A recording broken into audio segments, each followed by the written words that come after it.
Well, hey, this is Rhonda Simmons, the founder and CEO of the Simmons Empowerment Foundation and Rhonda L. Simmons LLC. I am so glad to be with you again for another episode of Empowered Heart to Heart.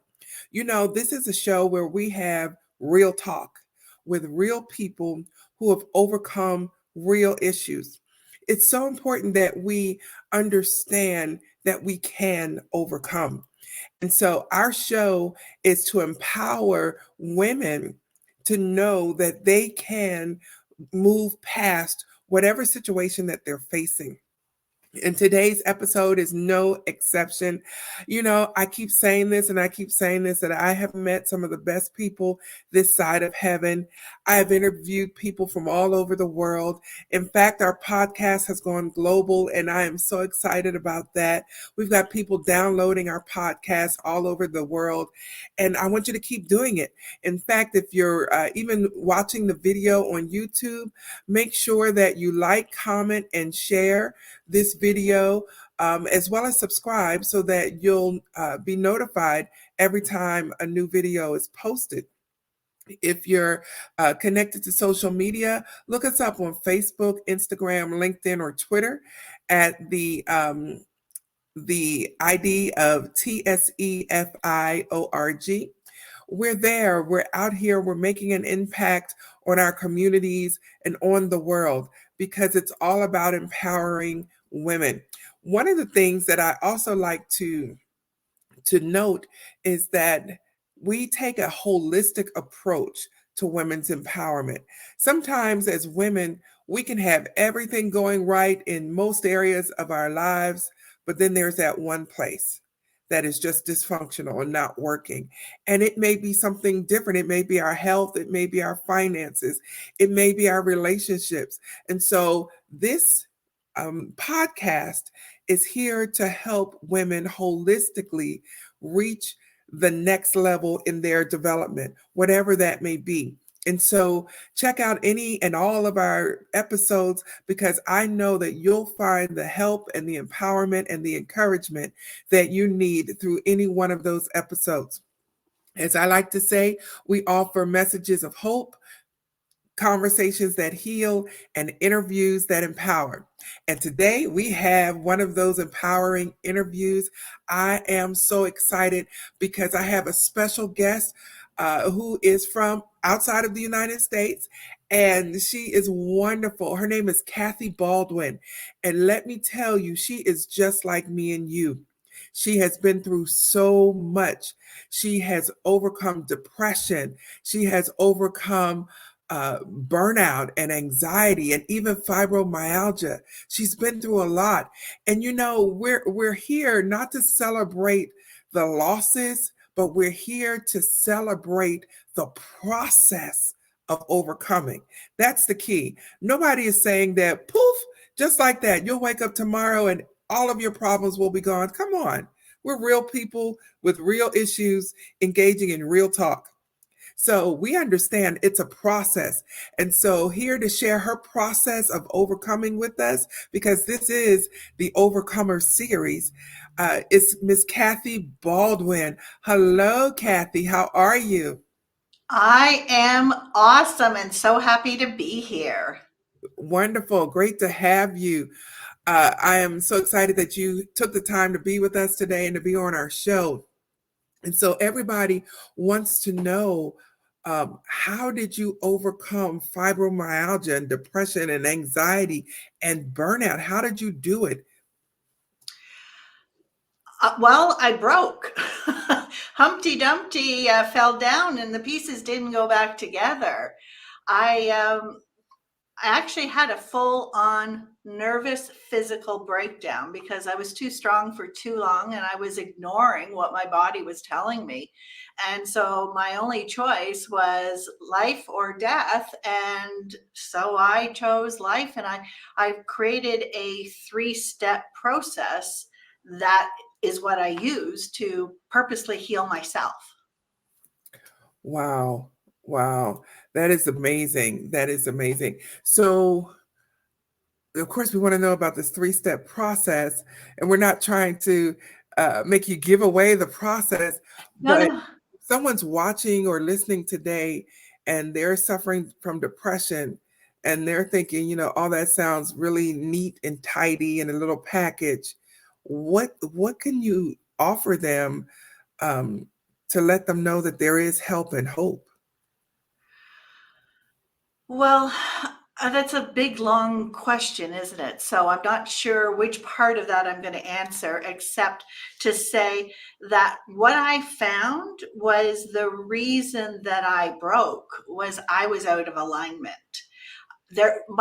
When you use the word holistic, I spell it with a W. So WHOLE, istic. And what I found was that I was not integrated. I was giving so much away to so many different people, so many different reasons, job, family, all of that, that I became twisted and totally misaligned. So when we have depression, when we have anxiety, I've learned that your body is saying, whoa, whoa, whoa, something's going on. It's time to take care of you. It doesn't mean that we're broken. It's just our body talking to us and saying, stop, you're going too far. Wow, wow. You are absolutely right. I can think of distinct times in my life and that happen more often than I care to admit, where my brain is saying, go, go, go. And my body is saying, not today. And I can't. It's not even a matter of, I'm just choosing to take a mental health day or choosing to take a day off. It's literally my body will not go at the pace that I want it to go. And Mm. wow, wow, that is Do, amazing. do you mind if I challenge something you just said? Absolutely, go ahead. I wrote a book called Unlearn the Crap. Ooh, Part of what I heard you say was that it's not that you didn't want to, or you didn't want to take a mental health day. mhm. That is part of the crap that I believe has been socially put on us, that says you're not supposed to take care of yourself. You have responsibilities, you have things you have to do. It's way more important than what you're going through. And we've been disempowered on listening to our body and listening to our needs. And that's what brings us down. I could not agree with you more. It is so ironic that you mentioned that because I'm wondering, is that something that you find primarily with women because we tend to think that we have to be all things to all people all the time? I think it's different for the sexes. For women, we want to take care of everything and everybody. It's part of what our social conditioning is supposed to be. Um, I was born in the 60s, so I came through the 70s and 80s, and we were in the middle of a transition time of women being the caretakers at home, and we were transitioning into moving into business.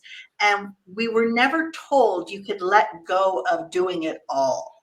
We just kept adding to our plate more, more, more.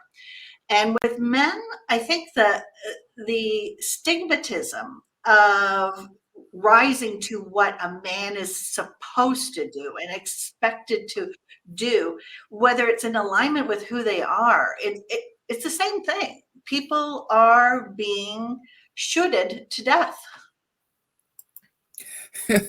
I like that new verb. Yeah, shoulded. Okay. I'm chuckling because I was an English teacher, so yeah, I love the new verb. So, but you're so right. We have this way of thinking. It actually reminds me of a Bible verse that says, "You've taught for doctrine the traditions of men."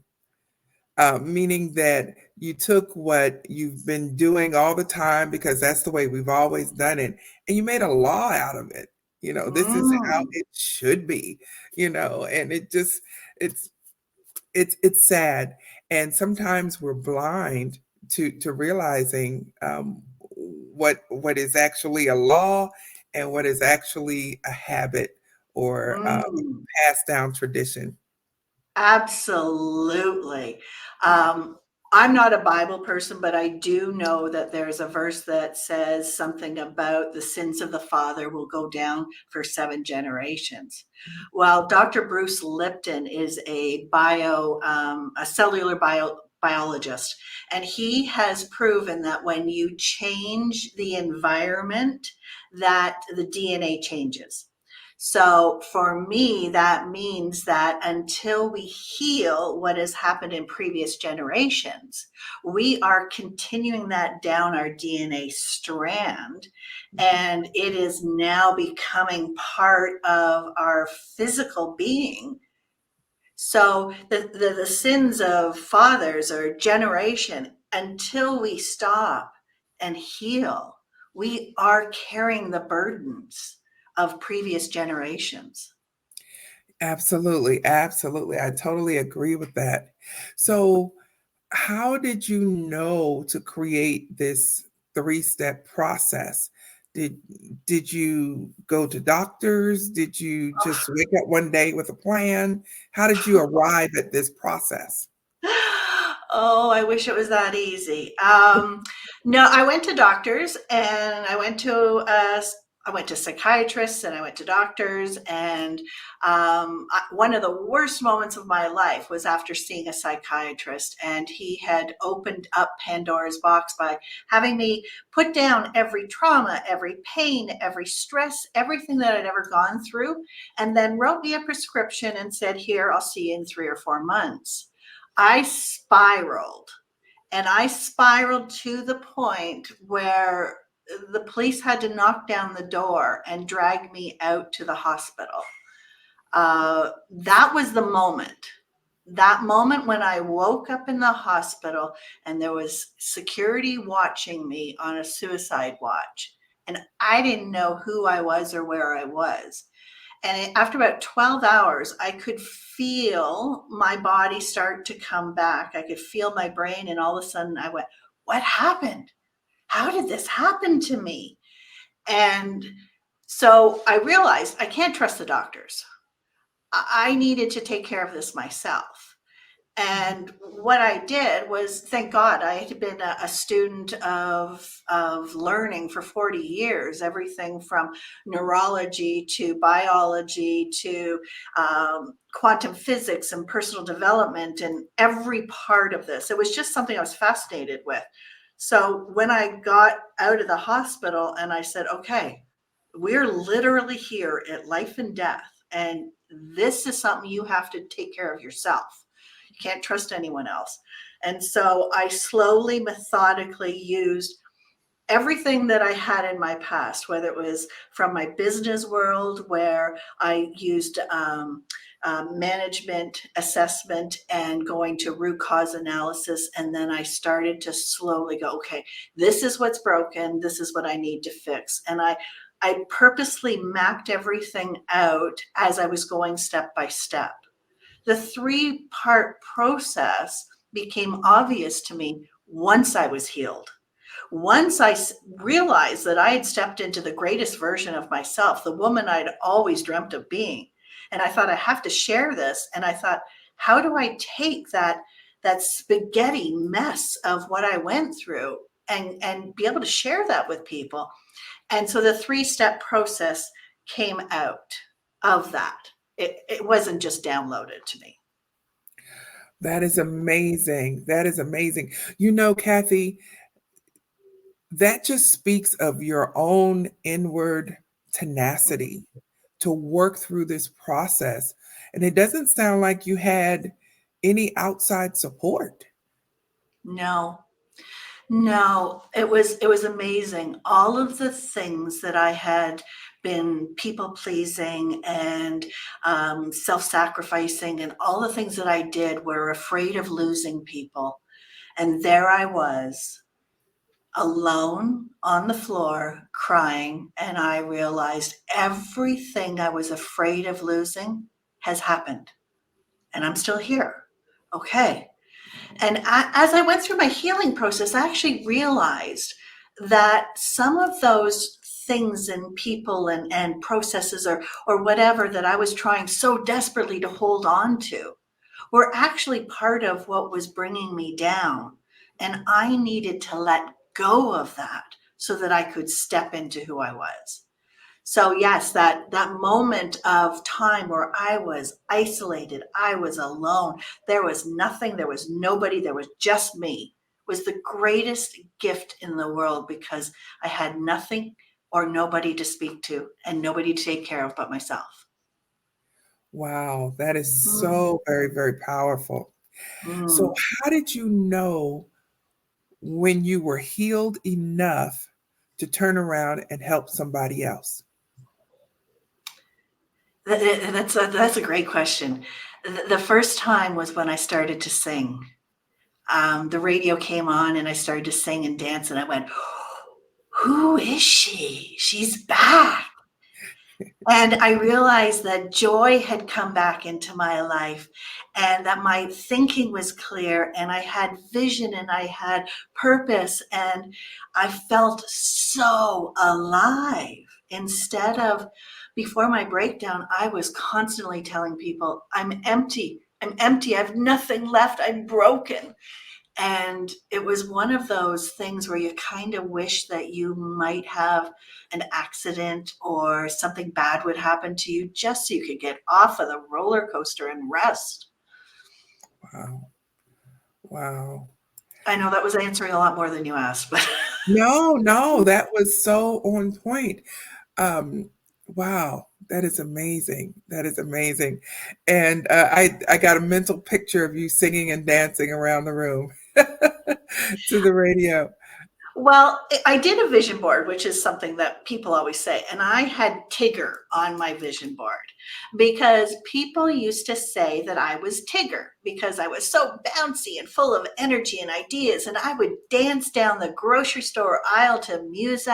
And, I just had so much life and energy in me. And when I became empty, I turned into Eeyore and there was nothing fun about me. So yeah, when I started to reconnect to who I was and I unlearned all that crap that was tearing me down and disempowering me and all the lies that I believed that were programmed into my brain that had nothing to do with who I was. Yeah, when I found myself coming back, it was amazing. Wow, that is so transformational. Well, I am so excited. You mentioned that you wrote a book. I love it. I love the title, Unlearn the Crap. Love it. And Well, I think I told you that I was born in the 60s, so I was going through the 80s and 90s, and all the things that I was told that was going to make me successful, that was going to make me strong and empowered, it was all lies. It broke me. yes, yes, I was born in the same decade, so I can relate. I definitely understand. So when people go to your site here, and we have it up on the across the bottom of the screen, and I'll put it in the description around the video and the podcast. When people go to this site, are they just going to see, oh yeah, I can purchase a book, or will they be able to contact you? What can they do at this site? Well, first of all, this site has been a project I've been working on for quite some time. And my goal when I started all of this was not to have people break. If somebody had caught me before, I fell and went into pieces. So what I have created is a self-assessment tool where people can go in and see how close are they really to having a full-on breakdown. What are the danger signs, and bringing it to their attention. So yes, after the quiz there'll be lots of ways for them to contact me. I do have programs and coaching and VIP days and my book. I have all sorts of different ways of reaching people where they are and what they need, but this self-assessment is an eye-opener so that you don't have to break in order to heal. Wow, that is fantastic. Fantastic, Kathy. So here you are, the healed you, and I'm so honored to be sharing this time with you. Um, so where do you see yourself in the future? 5 years, 10 years, however future you want to make it. And where do you see yourself? I see myself traveling around the world, showing people that they were born with everything they need. God didn't make any mistakes. We are interconnected, interrelated systems that are interrelated and interconnected to the system of the world. Everything that each one of us has and came here for is part of the global rising up to become the best version of our world. I see AI becoming an automation, taking away all of the physical labor things and the repetitive tasks so that we can step into who we really are, what our gifts are, and we can use our creativity, our innovation, our imagination, and really bring the world to a place of expansion and beauty and just let all that lower energy stuff go away. Absolutely. Absolutely. Well, I am so glad that you are a part of our world and a part of the healing process. I'm so glad that you're here, that you've shared your story with us today. And I really appreciate your time today. Thank you so much, Kathy. Thank you for doing what you're doing. You are part of what is bringing this world up. You are bringing your gifts to the world. You are part of the voice that is sharing and reaching out and grabbing people. So please don't just thank me. Turn around, thank yourself, thank all of the people listening, because each one of those people changes the world by changing and healing themselves. Yes, yes, absolutely. Well, Kathy, again, I appreciate you. And if you will just hang out just for a minute, I'm going to wrap up the show and I'll be right back with you, okay? Absolutely. Thank you. Thank you. Oh my goodness, ladies and gentlemen, if you were not encouraged, empowered, and inspired by that interview with Kathy Baldwin, I don't know what will do it for you. There is a way out. And let me just pause and have a very serious moment here. Suicide is not that way out. If you didn't get anything else from this interview, suicide is not the way out. Make sure that you are reaching out for help if you need it. Here is the website to reach Kathy. And in 2024, no matter where people are, we're literally just a video away. We can connect. There is no such thing as we cannot connect, no matter what continent you're on, what time zone, where you are on the planet, we can connect. Reach out to Kathy so that you can get the resources that you need and you can get the support that you need, because where there's life, there's hope. So we need you to stay alive. We don't want all of your talents and your gifts to be buried in a cemetery somewhere. We want you to take action and to be healed so that you can bless somebody else and you can grow and thrive and be who God has created you to be. And so, as I always like to say, be encouraged, be inspired, be uplifted, and most of all, be empowered. And I'll see you on the next edition of Empowered Heart to Heart.